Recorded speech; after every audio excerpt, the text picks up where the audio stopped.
Hey, what's happening, guys? It's me, Rocco, and today we're going to be doing another album review. And if you're from Canada, happy Thanksgiving. We do Thanksgiving in October here for all the United States viewers. And I just had a huge meal. I'm feeling a little drowsy. I think the tryptophan's starting to kick in, and I'm feeling great. And what better way to celebrate the bountiful harvest of October than to talk about Black Sabbath, one of the most bountiful heavy metal bands of all time. I mean, these guys have so much to offer. And their sixth album, Sabotage, is no exception. I mean, this album here is the conclusion of their epic run, which spanned from 1970, from their debut album, all the way until 1975, where Black Sabbath released six of the greatest heavy metal albums of all time, arguably the six greatest heavy metal albums.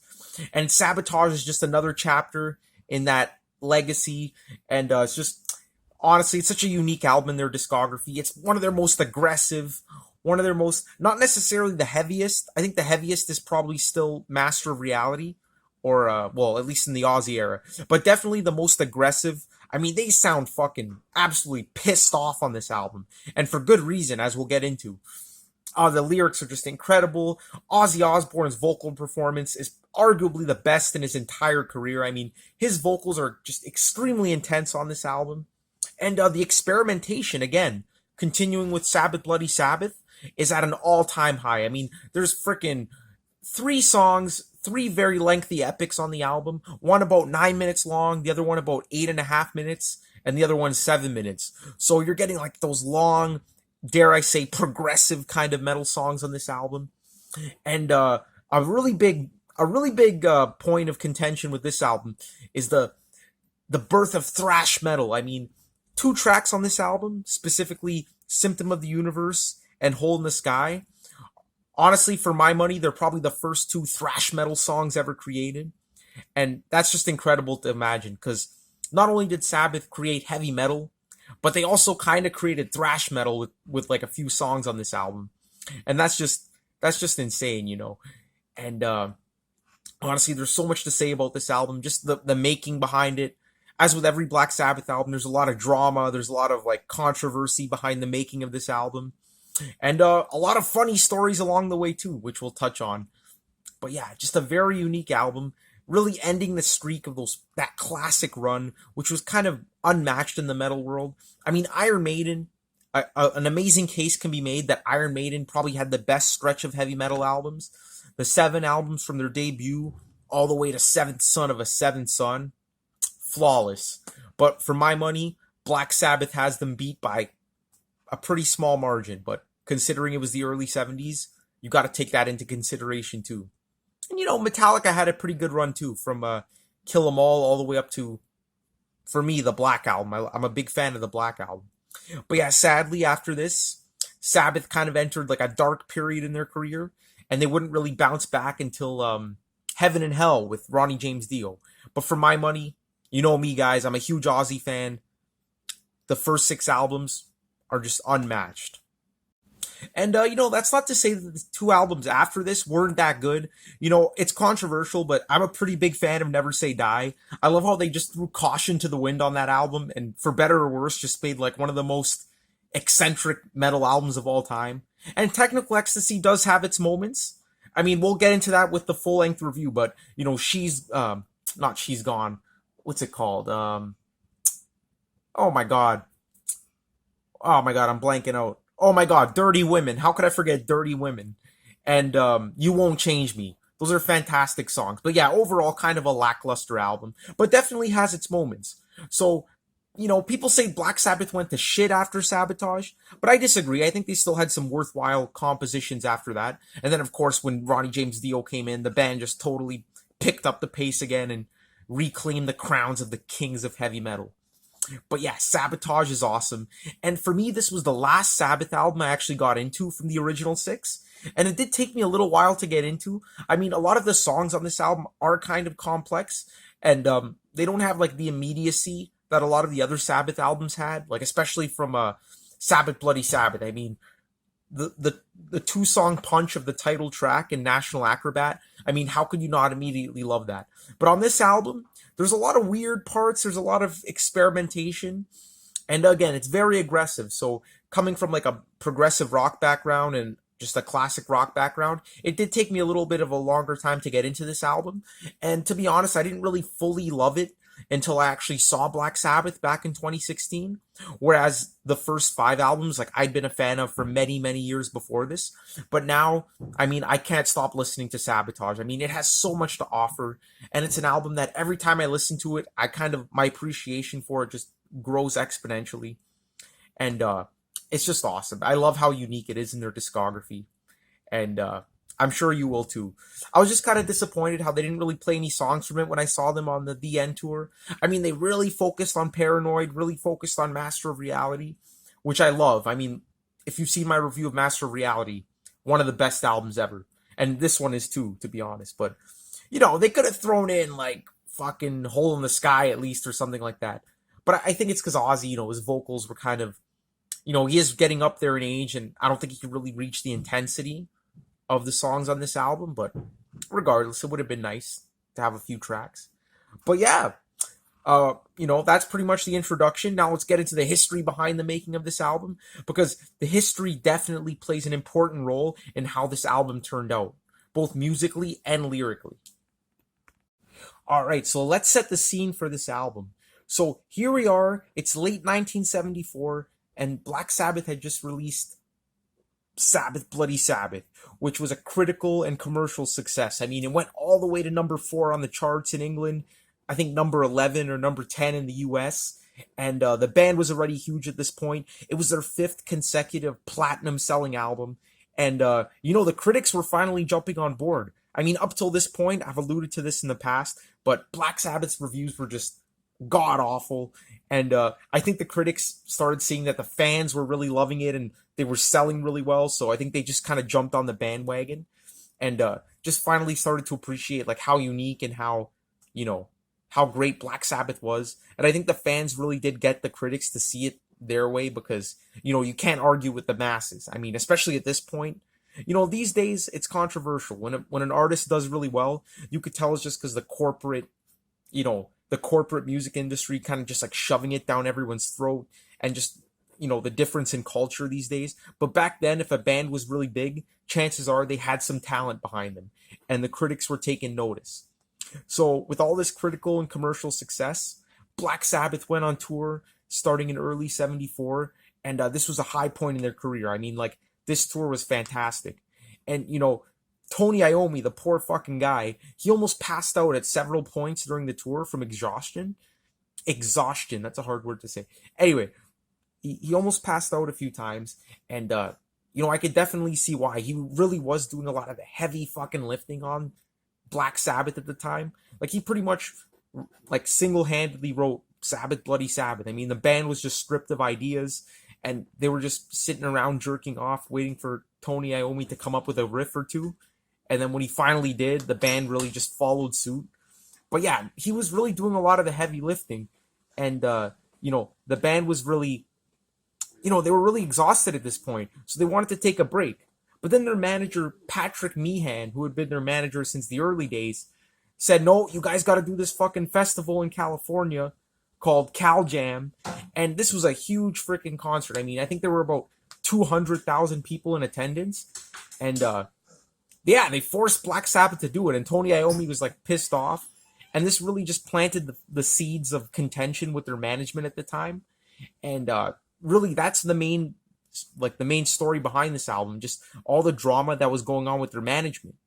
I mean, Black Sabbath at the time, they were a young working class band from Birmingham, England, and they were all of a sudden confronted with all this success and like adoration. And, their management basically gave them whatever they wanted. You want a pound of cocaine? Call the manager. You want a Rolls Royce? Call the fucking manager. Basically, whatever they wanted was just spoon-fed to them. But they never really knew how much money they were making. I mean, it felt like the band felt like they were being ripped off, because like they would never get a straight answer from their management. And, there was a big turning point at the end of this tour, and they finally demanded, like, what the fuck's going on? Like, where's all this money going? Like, we're playing all these concerts, we're selling all these albums, but like there's no evidence of any money coming in. And it turns out they were getting totally ripped off by management. So at the end of the tour, they basically told Patrick Meehan to go fuck off. They fired the guy, and he did not take it well. I mean, he sued the band for all they had, and for the next 2 years, the band just went through hell with all these like litigations and fucking disputes and legal battles and all that shit. All the synonyms for that shit you could think of, and it was just a really dark time for Sabbath. And at this point, they had gotten Don Arden, the famous manager. He's the father of Sharon Osbourne, famously. And funnily enough, he was actually the mentor of Patrick Meehan. So I don't know why they fucking went for him. I mean, like, if Patrick Meehan was such a scumbag and he learned everything he knew from this guy, why would they go for Don Arden? I don't know. They were on drugs. It was Black Sabbath. And it would later come to kind of bite them in the ass later on in Sabbath history. But yeah, Patrick Meehan, he was an asshole. He fucked them over. And he made their lives a living hell for a whole year. So understandably, the band was pissed off. And when they finally got back into the recording studio, they were just constantly being bombarded with affidavits and all kinds of bullshit. And, the band was saying they were really burnt out at this point. I mean, they were constantly dealing with all this legal shit.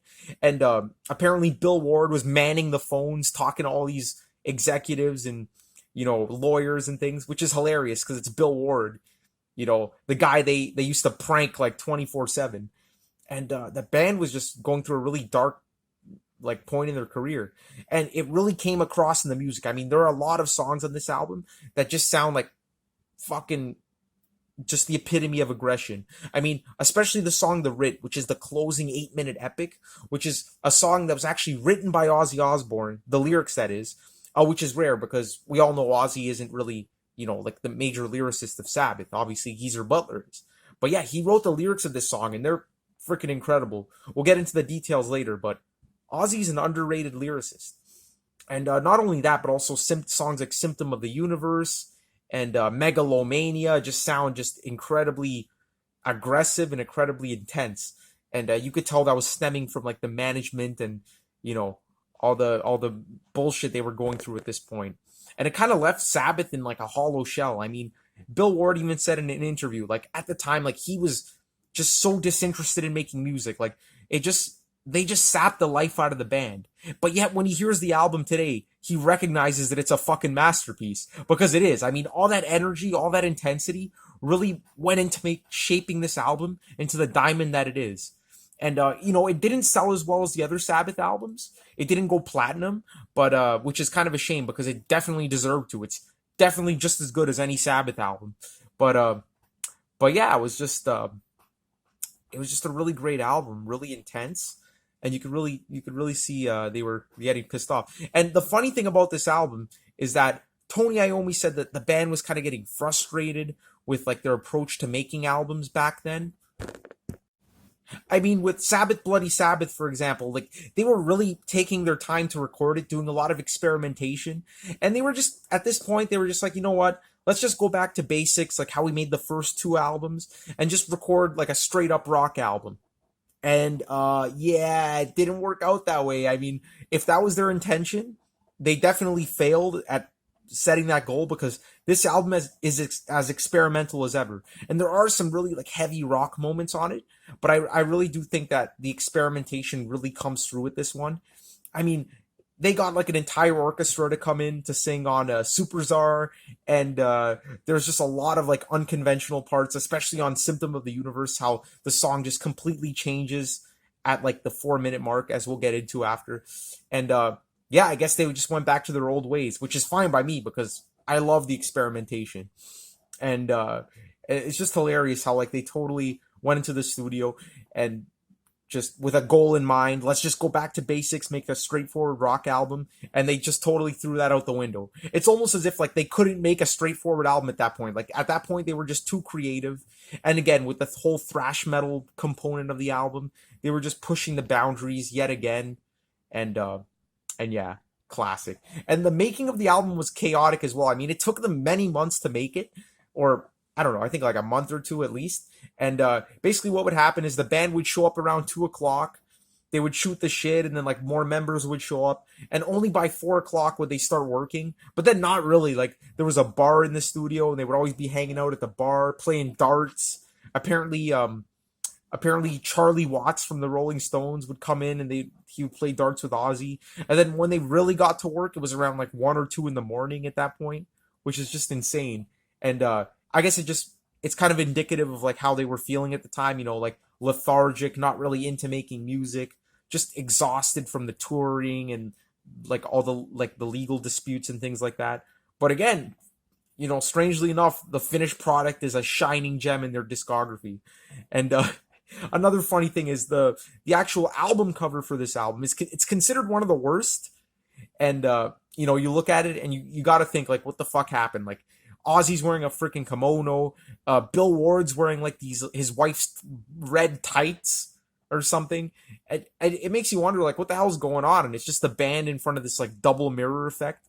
And ironically enough, the album cover got sabotaged as well. Not only was the band sabotaged with making the album in terms of like all the legal disputes, but the album cover itself was also sabotaged, which is the most ironic icing on the cake of all time. Because what they thought it was like a kind of like a practice shoot, a practice photo shoot for the album. So they just showed up wearing whatever. But I kind of don't believe that, because why would Ozzy just show up in a fucking kimono? And why would Bill Ward be wearing his wife's pants? Like, honestly, it had to be a setup. But yeah, they swear that they thought it was just like a practice run, so they didn't really care what they were wearing. And then, apparently the photographer said they would provide black suits or whatever for the band to wear, and they never did. And then they said, "Oh, it's okay, we'll just edit it out and we'll make it look like you're wearing black suits." And then they never did, and it was too late at that point. And it's just, honestly, it's just hilarious. I don't know what to believe at this point. I really find it hard to believe that, the band thought it was a practice photo shoot because of like the eccentric clothing they were wearing. Like even for Black Sabbath, I doubt they were fucking wearing that shit on a daily basis. But anyway. So yeah, without further ado, let's get into the overall review. Okay, now I don't want to be too redundant because I already hit on a lot of these points in the introduction and history of the album, but I just do want to emphasize like a few of the major things that make this such a unique Sabbath album.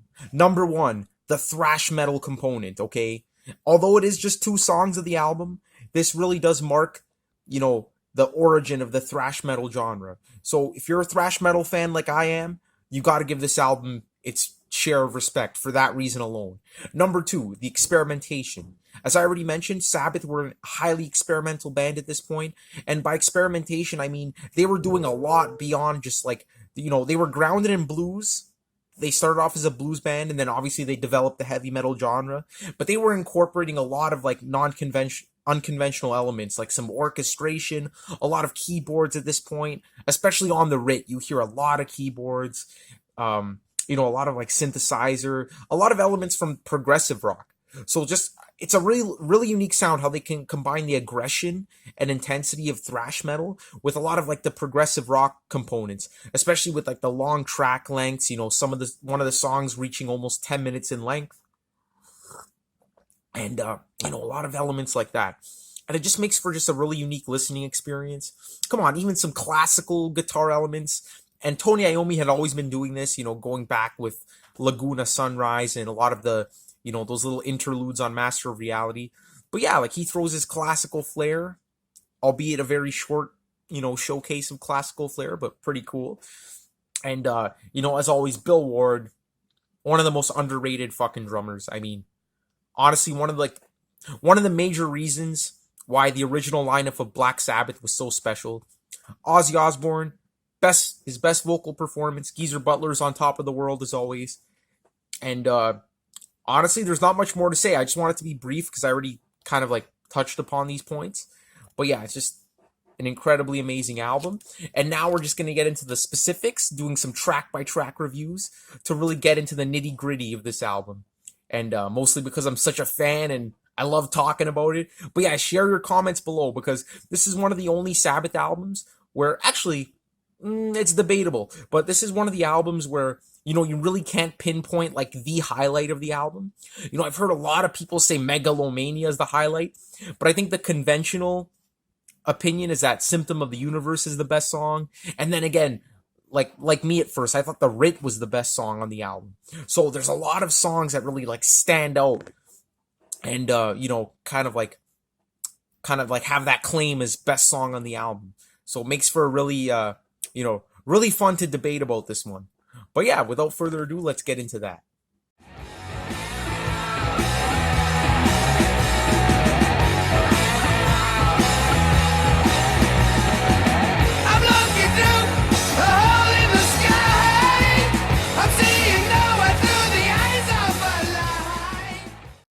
Kicking off the album, we got the opening punch in the face, hole in the sky.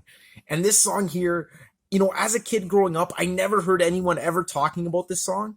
And then Metallica covered it. And then it seemed to really rise to prominence in recent years because of that cover.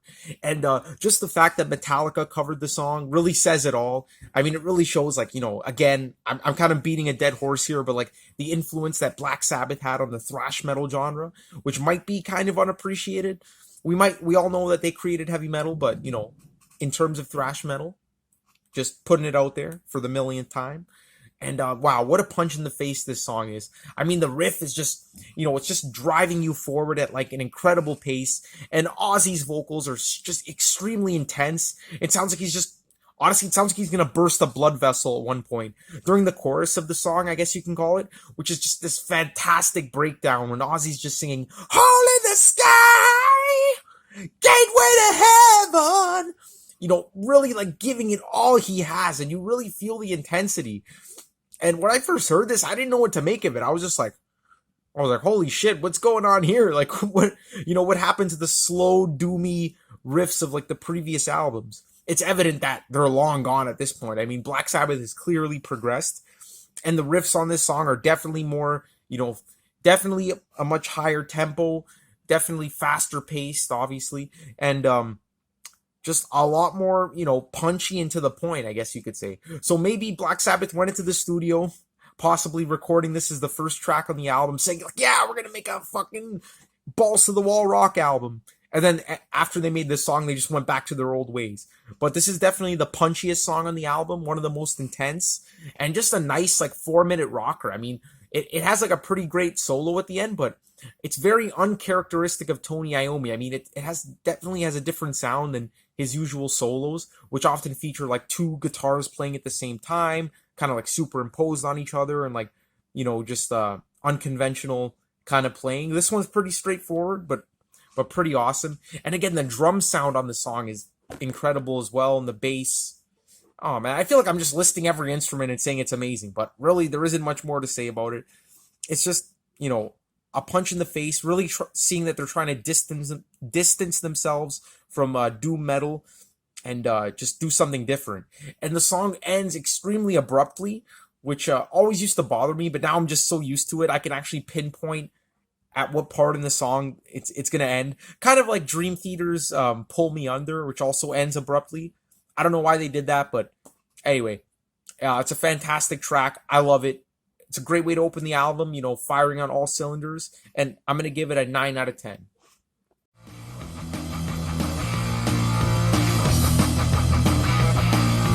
Take me through the centuries to supersonic years. Electrifying enemies drowning in his tears. All I have to give you is a love that never dies.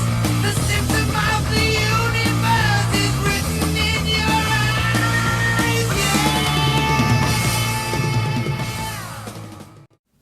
Track 2, Symptom of the Universe, guys. Oh my god. Oh my god, guys. I'm just gonna say it right off the bat. 10 out of 10. One of my favorite songs of all time, and for good reason. I mean, Symptom of the Universe is just such an influential track, and it's just, after all these years, it never gets old. I mean, this song just, if you don't headbang to this song, you must have a fucking spinal cord injury, because it just, oh my god, it just gets you so pumped up. It's such a creative song. There's so many twists and turns, so many unconventional moments, and again, just basically the foundation of thrash metal. And opening up the track, we have the short 45 second, 50-second acoustic track, Don't Start Too Late, which I'm just going to kind of lump in with Symptom of the Universe just for convenience sake. And this is another short, like classical Tony Iommi interlude. And this one's pretty cool. It's pretty eccentric. It has this kind of like schizophrenic kind of feel to it, just jumping all over the place. The do do do do do do do do do do do do do, and it alternates between that and like this nice gentle acoustic passage. So really cool, really interesting coming off of the abrupt ending of Hole in the Sky. And then you get this song coming in with the fucking battering riff that just punches you right in the fucking face. Honestly, at this point, we all know the riff. We all know how great it is. It's just incredible. And I just love how Tony Iommi was just going outside of his comfort zone and just, developing his riffs further, not just rehashing the same doom metal riffs over and over again. I mean, this one here just fucking propels you guys. I mean, it has such a driving rhythm to it. And again, if you're not fucking headbanging to this song, you definitely have a spinal cord injury. Honestly, like, I was at a barbecue with my family recently, and this song actually came out on the radio. I think it was Ozzy's Boneyard, and I was fucking going crazy, and people were looking at me like, Rocco, what the hell? Like, what the hell's wrong with you? I'm like, it's fucking Symptom of the Universe. Like, how could you not headbang to this? And they're like, it's just Rocco. He's just doing one of his crazy shenanigans again. But honestly, it's just like a visceral reaction. Like, you can't help but headbang to it. And honestly, I'm talking about the riff, but the vocals are just incredible as well. I mean, again, Ozzy's best vocal performance, just incredibly intense. And Bill Ward's drumming is just, oh my god, it's like, again, I'm going to use the word schizophrenic again, not to be derogatory to anyone with schizophrenia, but this song is just so, the drumming on it is just all over the place. It feels like they just gave Bill Ward like just a bunch of Adderall or like PCP or whatever, meth, I don't know, whatever fucking drug you could think of, and just said, go nuts on the drums. And he's just absolutely bashing the skins, just, oh my god, incredibly rhythmic and incredibly complex drumming on the song. And it, again, just adds to the whole intensity and just sheer, I keep using the word intensity. I wish I had a better word, but the sheer, like, it's just so frantic. Like, honestly, you feel keyed up on the edge, like the epitome of anxiety, but in the best possible way. And, oh my god, guys. And this song here, for the first 4 minutes, it's just a straight up bludgeoning. And then the last 2 minutes are what really drives this song over the edge. Best decision Black Sabbath ever made was to incorporate the last 2 minutes of this song onto Symptom of the Universe, because they were just fooling around in the studio, just jamming, and they weren't intending to put this part onto the song, but I'm so glad they did, because it just totally elevates the song from being a fantastic song to being one of the best of all time. And what makes the last 2 minutes of the song so special is just the element of surprise behind it. I mean, it's completely unexpected. I mean, the song okay, so the song's been going at a pretty good pace so far, but then around the 4 minute mark, it seems to be accelerating, and it just accelerates to this frantic, kind of like primal solo, and you think the song's going into maximum overdrive, and you're like, oh my god, what's going on? And then all of a sudden it slows down, and this funky groove comes in with the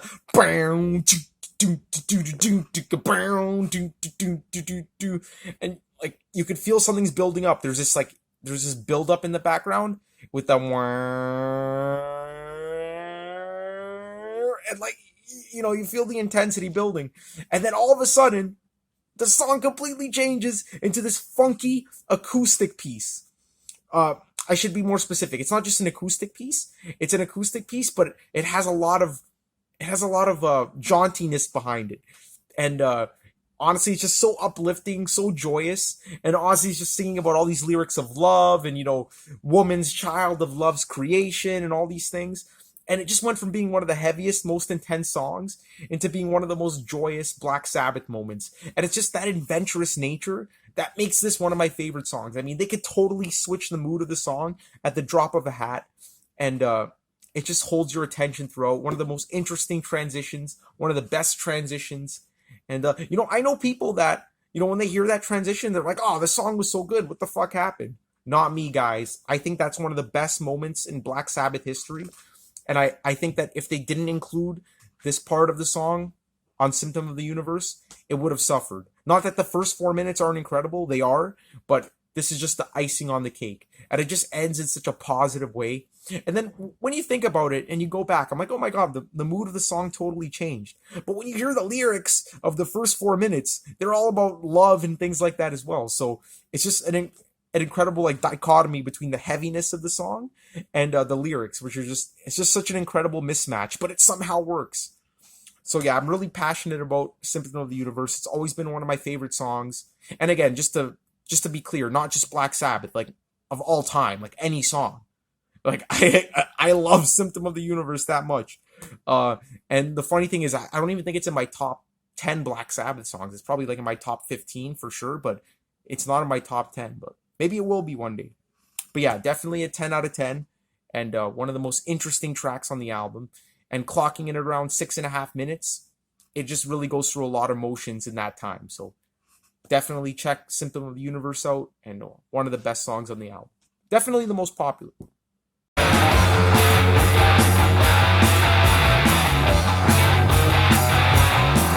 been the king of schizophrenia, the best of the earth. I've changed my soul in the fires of hell.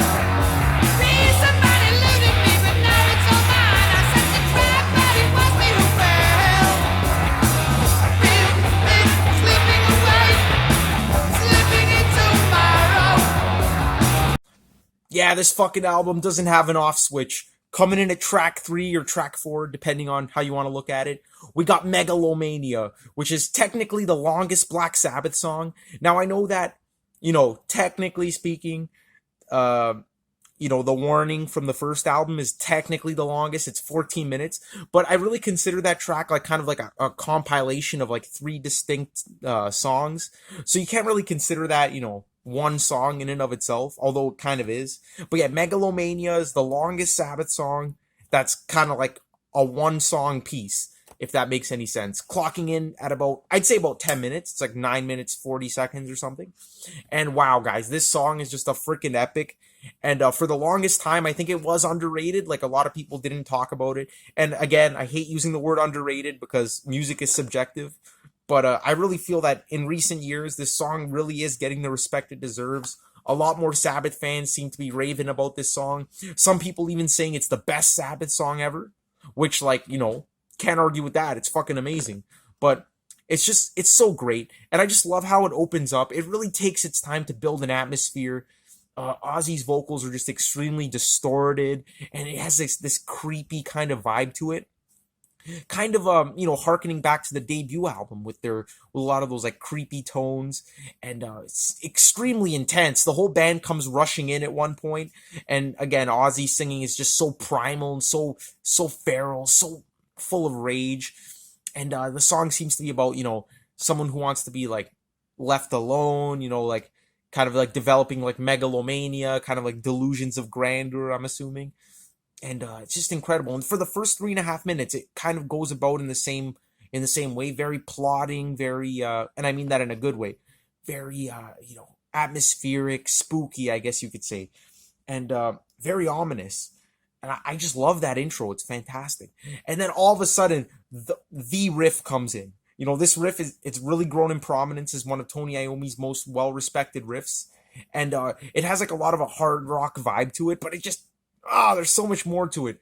The bass and drumming in the background definitely elevate it from being like a somewhat simple riff into being one of the best Tony Iommi riffs. I mean, man, it's just great. And the first time I heard this song, I got to admit, like I wasn't that into it. I thought it was kind of simplistic, kind of sounded like something, I don't know, like I love AC/DC, but like kind of like an AC/DC kind of style riff. But now I totally changed my opinion. I mean, this is classic Iommi at its finest. And when Ozzy comes in, oh my God, it'll melt your face off how just primal he sounds. And I don't know how else to describe it. I mean, he sounds insane. And he just has these outbursts throughout the song. At one point he shouts out, "Stick me!" and then "Suck me!" You could tell he was just trying to get all his anger out on this track. And it really goes on for a while. I mean, like from the 3.5 minute mark up to like the last minute or so, the song really does kind of just repeat this riff over and over again with Ozzy's intense vocals. But I wouldn't have it any other way. I mean, it never gets old. And I mean, the big highlight of the song is definitely the outro. I mean, like you get this Mellotron kicking in, And, coming from the progressive rock scene, I have like a visceral response to whenever I hear Mellotron. I mean, it just, needless to say, I love the fucking Mellotron. And it has such an epic outro. I mean, oh my god, it just builds up to such incredible heights. And just makes for one of the greatest Black Sabbath outros. I mean, there's not much more you can even say about it. I mean, like, a song's freaking epic when the outro is like one of the greatest parts of the song. And Black Sabbath really were the masters of creating outros. I mean, think about how many amazing conclusions their songs had. From Fairies Wear Boots, Under the Sun, War Pigs. Every song just seems to end on such a fucking high note. And this song is just one of the prime examples of how Black Sabbath really knew how to end their songs. And yeah, that's Megalomania. Just fucking incredible. And I mean, when I first heard the album, I definitely thought this song was a bit too long. Again, like from the 3.5 minute mark all the way till the end, it just kind of goes through that riff. But now I totally changed my opinion. Before I would have said the Writ, which is the last song on the album, would have definitely stumped this one. But now they're definitely neck and neck. And even Symptom of the Universe might not overshadow this one. I mean, they're neck and neck as well. I will have to give it to Symptom of the Universe because of how incredible that transition is. But Megalomania is no slouch. And I could definitely see where a lot of fans are coming from when they say this is their favorite Sabbath track. Definitely a very highly regarded song. I'm going to give it a 9.5 out of 10. Oh yeah, definitely deserves it. And that's the end of side one. So far, clearly I've been giving this album like the utmost praise. And side one is essentially flawless. I mean, it's perfection in every way, shape, or form. And then we flip it over to side two, which is slightly worse than side one, but definitely has a lot of amazing moments and has honestly one of the best tracks in Black Sabbath's career, The Writ, which we'll get into.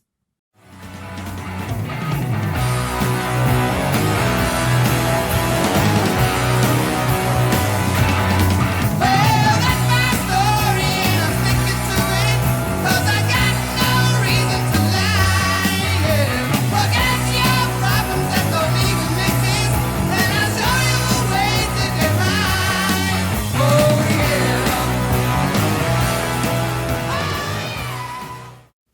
yeah. And then we got the thrill of it all opening off side two.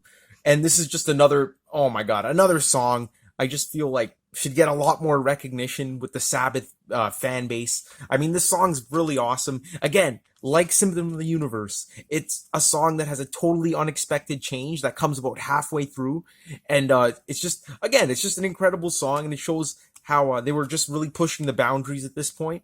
And it really is a song of two halves. I mean, the first half of the song, the first minute of the song is this incredible guitar intro. I mean, Tony Iommi is just really firing on all cylinders, and this awesome riff just comes like sliding in. It's high pitched as hell for Tony Iommi. It doesn't even sound downtuned at all. So maybe, I don't know, correct me if I'm wrong. I'm no guitarist, but doesn't sound downtuned. So Tony Iommi definitely challenging himself. And it's so tasty. I mean, that's the best way I could describe this 1 minute guitar intro. And then all of a sudden this sleazy, filthy riff comes in, and Ozzy comes in with this. He has just so much personality behind his voice, and just so much aggression, believe it or not, when he comes in with this like he actually like grunts at the beginning of the song, and with the sleazy riff, you can't help but headbang to this shit, man. I mean, like, oh man, it's so dirty the way it sounds. It sounds so wrong, with that yeah. It's just, it's sinful, to be honest. And then all of a sudden it just, it gets like, it totally changes into this like unexpected change. And you got the synthesizer coming in, and the whole, the tempo of the song just completely changes.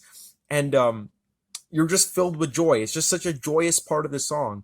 And I guess, oh man, it ends with this, this amazing guitar solo, and really Ozzy singing on this part really shows his pop sensibilities. Like, he creates these extremely catchy and kind of pop driven vocal melodies that not a lot of metal singers today can even accomplish. So that's what I really love about Sabbath. They still have that commercial side, but they just totally incorporate that into all these time changes and unexpected kind of events in their songs, and I love it. I love them for it.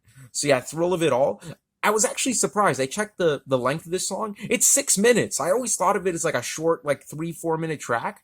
And I went back and I'm like, damn, it's actually kind of like an epic length track for Black Sabbath, coming in at like 6 minutes. But yeah, awesome song.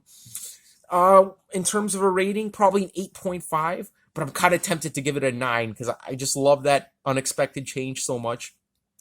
And again, just how uplifting the song ends up becoming. But let's just stick with an 8.5 for now. So yeah, that's the Thrill of It All. Another big highlight on the album.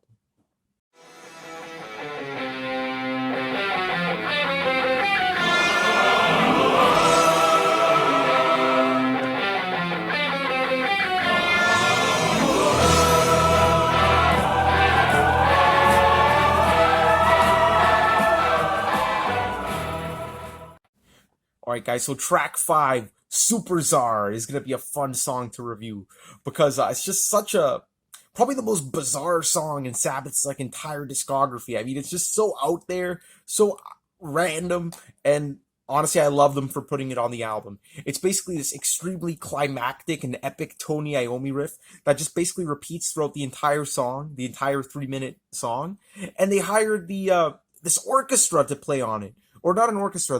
I think it's called the English Chamber Choir, which is like this choir organization in England, and it's just hilarious because apparently Ozzy showed up late to the studio. As I already mentioned, they had no real schedule at this point, and he sees this fucking choir, and I guess no one filled the poor guy in. Yeah, we're doing like a semi-orchestral instrumental.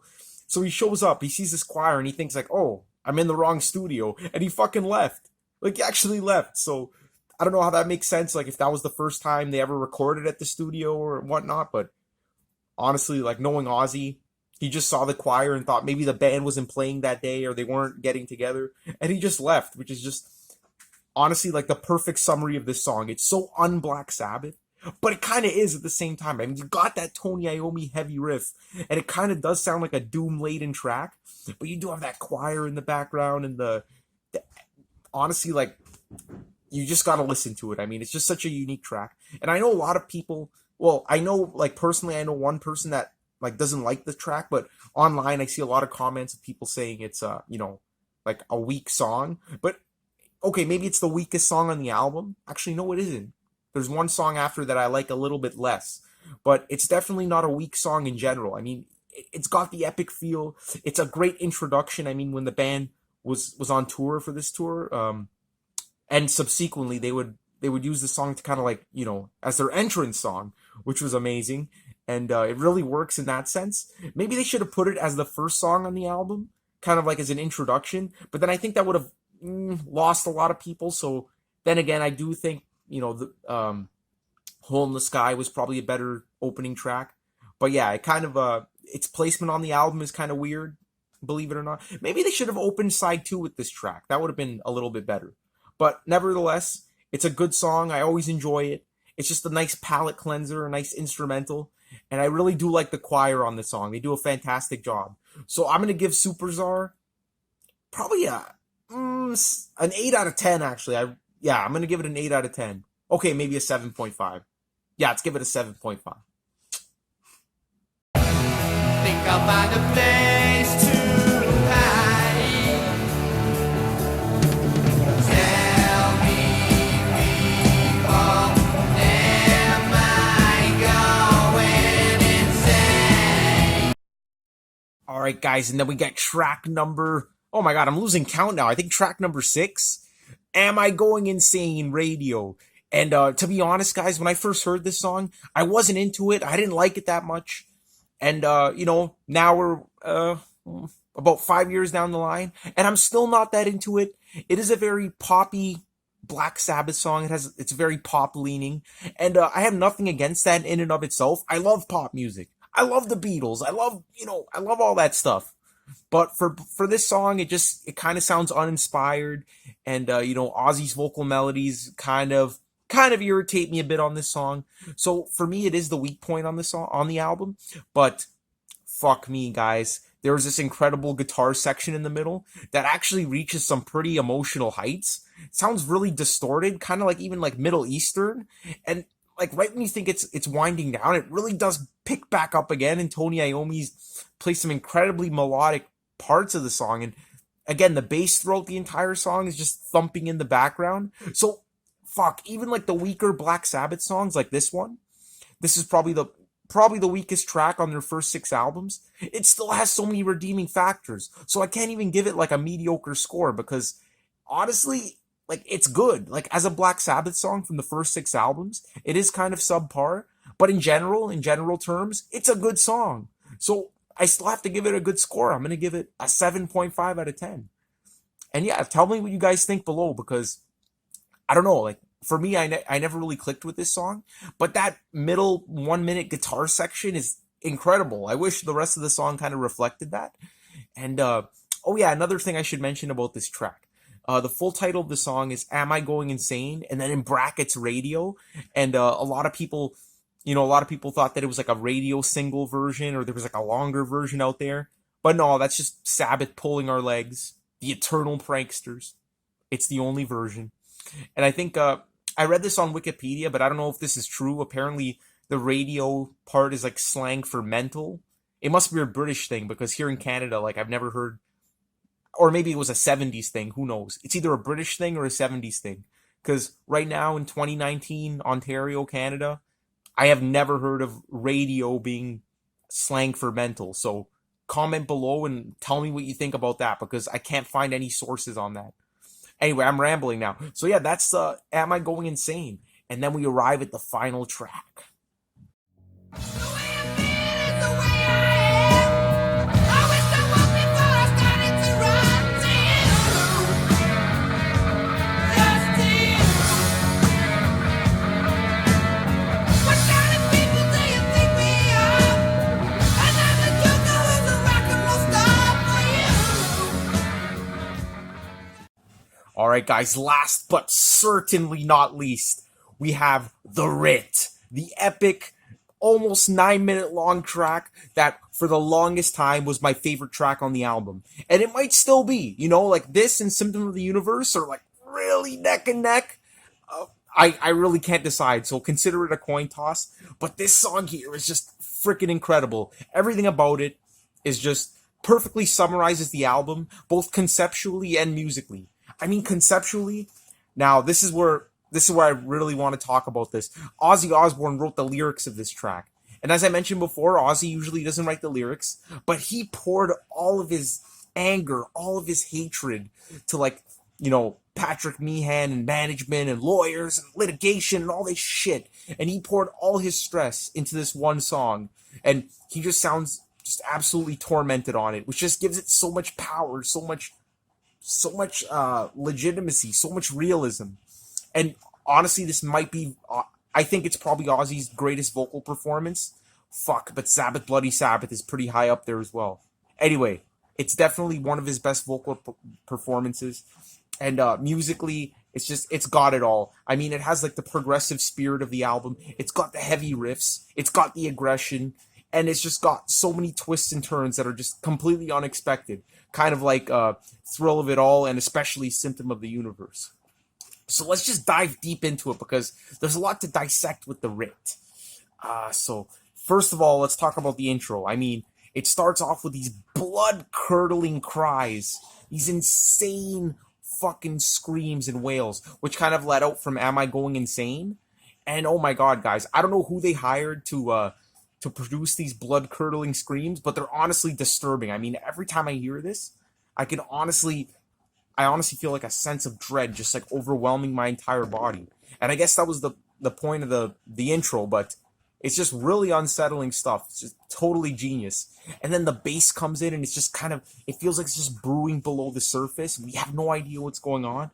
And you have this incredible sense of like overwhelming foreboding just rushing through your body. And then all of a sudden, all hell breaks loose and Ozzy comes in with his piercing, shrill vocals.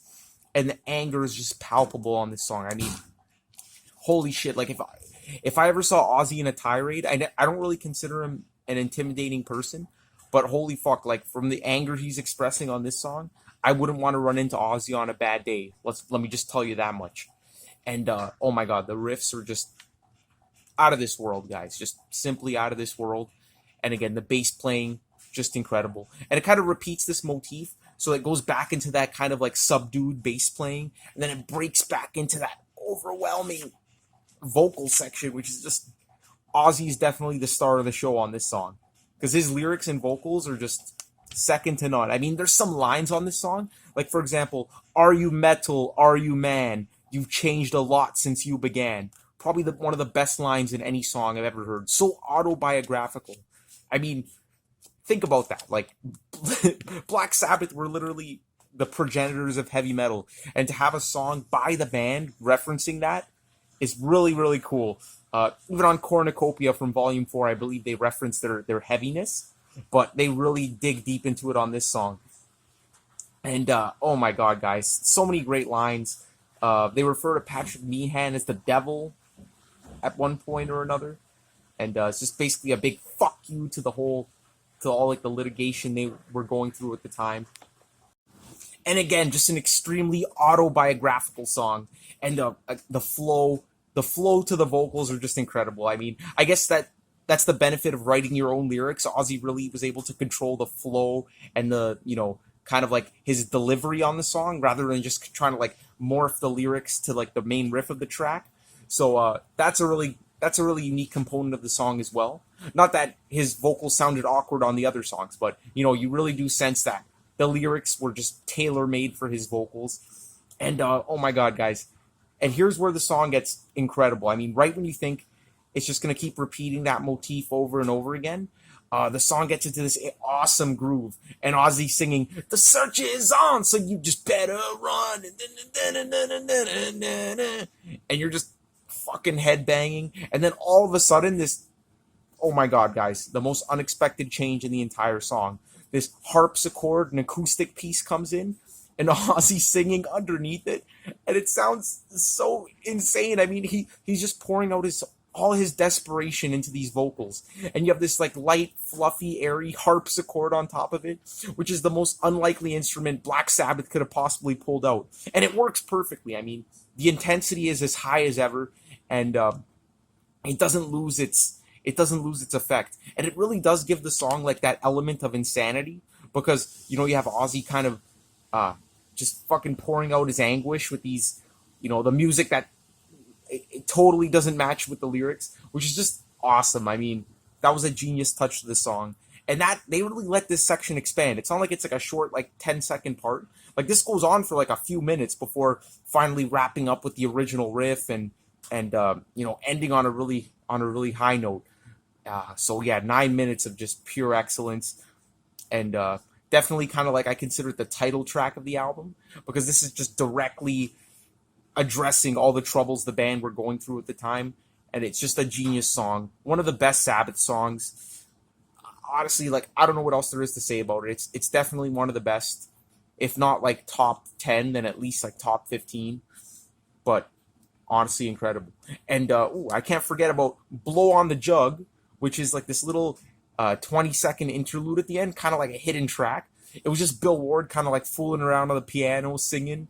And yeah, someone decided to put it on the album. Bill Ward was like flabbergasted when he heard the album, and he heard like this "blow on the jug" part. So who really knows how that ended up on the album, but it did. And I'm kind of glad it does. It's just adds a little eccentricity to it. But yeah, the Writ, I'm going to give a 10 out of 10. I didn't even have to think about it. It's a 10 out of 10 song. It's perfection in every single sense of the word. And fucking Sabotage, I guess that brings us to the end of the album, is pretty much perfection in every sense of the word. And it's kind of depressing how, the next 5 years of the Sabbath history were not as successful as the first half. But, even the tour wasn't that successful. They toured with Kiss as the opening band. And apparently Geezer Butler and Gene Simmons were kind of like butting heads. And, the tour had to be cut short because Ozzy got into a fucking motorcycle accident. And it was all kind of like downhill from there. But overall, an incredible, incredible piece of work. And the last of the true giants with Ozzy Osbourne. So thanks again, guys, for watching the review. I thoroughly enjoyed making it. And hopefully we can get some more Sabbath reviews in the near future. I'm thinking of doing some some fucking Sabbath, Bloody Sabbath, maybe a little bit of Never Say Die thrown in there. So we'll see what happens. But thanks a lot.